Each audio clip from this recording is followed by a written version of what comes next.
ఆయన పేరు చెప్తే వైసీపీ నేతలకు హడల్. అలా అని ఆయనేమీ ఫ్యాక్షనిస్టు కాదు. తన పంచ్ డైలాగులతో ప్రభుత్వ అవకతవకలను తూర్పారపట్టారు. టికెట్ ఆశించకుండా జనసేన, టీడీపీ, బీజేపీ కూటమి గెలుపు కోసం విస్తృతంగా కృషి చేశారా నాయకుడు. పార్టీ కోసం నిలబడిన ఆ నాయకుడికి నామినేటెడ్ పదవులలో పెద్దపీట దక్కనుందా? ఆ నేతను కీలక పదవి వరించనుందా? ఇంతకు ఎవరా నాయకుడు? ఆయనకు దక్కబోయే పదవి ఏంటి? Take a look.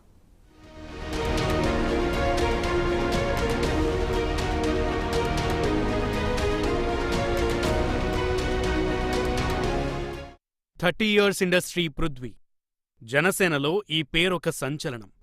పవన్ కళ్యాణ్పై మక్కువతో జనసేనలో చేరిన పృథ్వీ టికెట్ ఆశించకుండా పార్టీ కోసం పనిచేశారు. నిజానికి పృథ్వీకి టికెట్ వస్తుందని అందరూ ఊహించారు. జనసేనలో చేరిన నాటి నుంచి పృథ్వీ వైసీపీపై అలుపెరగని పోరాటం చేస్తూ వచ్చారు. తనదైన శైలిలో పంచు డైలాగులతో వైసీపీ అవకతవకలపై స్పందిస్తూ వచ్చారు. రాష్ట్ర వ్యాప్తంగా జన సైనికుల ఆదరణ పొందారు. అయితే అనూహ్య కారణాలతో పొత్తులో భాగంగా పృథ్వీకి టికెట్ దక్కలేదు. అయితేనేమి, పార్టీ కోసం కష్టపడి పనిచేశారు పృథ్వీ.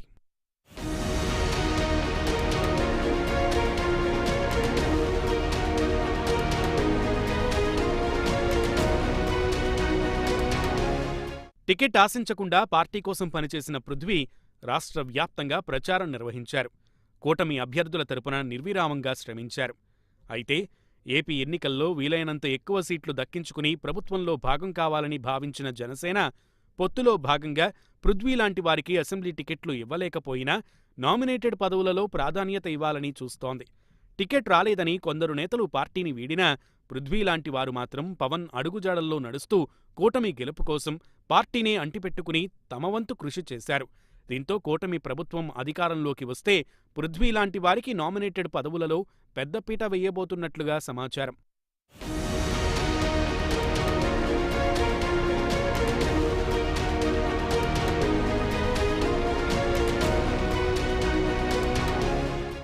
ఇక కూటమి ప్రభుత్వం వస్తే 30 years ఇండస్ట్రీ పృథ్వీకి దక్కబోయే పదవి ఏది అన్నది ఆసక్తిగా మారింది. ఎందుకంటే గతంలో ఆయన ఎస్వీబీసీ చైర్మన్గా పనిచేశారు.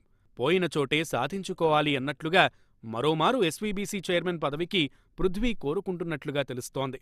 అయితే టీటీడీ చైర్మన్ పదవి జనసేనకు దక్కడం ఖాయమైనట్లు వార్తలు వినిపిస్తున్న నేపథ్యంలో పృథ్వీకి ఎస్వీబీసీ చైర్మన్ పదవి కాకుండా వేరే ఇంకేదైనా నామినేటెడ్ పదవి కట్టబెట్టే అవకాశమున్నట్లు కూటమి వర్గాల్లో చర్చ జరుగుతోంది.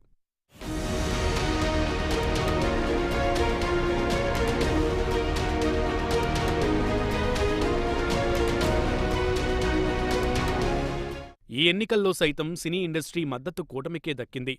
పృథ్వీరాజు లాంటి వారు నేరుగా జనంలోకి తిరిగి కూటమి గెలుపు కోసం విస్తృతంగా ప్రచారం నిర్వహించారు. ఒకానొక సమయంలో వైసీపీని ఢీకొట్టి రాష్ట్రంలో హాట్ టాపిక్ అయ్యారు పృథ్వీ. సినీ ఇండస్ట్రీలో కీలకంగా ఉన్న పృథ్వీకి సినిమా రంగంలోని సమస్యల పట్ల అవగాహన ఉంది. అలాగే ఏపీలో సినిమా రంగాన్ని ప్రోత్సహించేలా చేపట్టవలసిన కార్యక్రమాలపై పూర్తి ప్రణాళిక ఉంది. దీంతో ఏపీ ఫిలిం డెవలప్మెంట్ కార్పొరేషన్ పదవి పృథ్వీకి దక్కే అవకాశం ఉందని సమాచారం.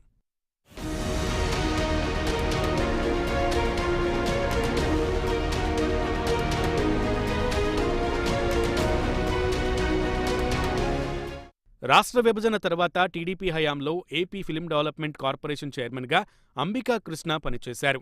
వైసీపీ సర్కారు ఏపీ ఎఫ్డీసీ చైర్మన్గా పోసాని కృష్ణమురళిని నియమించుకుంది. అయితే ఈసారి కూటమి ప్రభుత్వం వస్తే ఏపీ ఫిలిం డెవలప్మెంట్ కార్పొరేషన్ పదవి పృథ్వీకి కట్టబెట్టడం ఖాయమని తెలుస్తోంది. చూడాలి, భవిష్యత్తు పరిణామాలు ఎలా ఉంటాయో అన్నది కాలమే తేల్చాలి.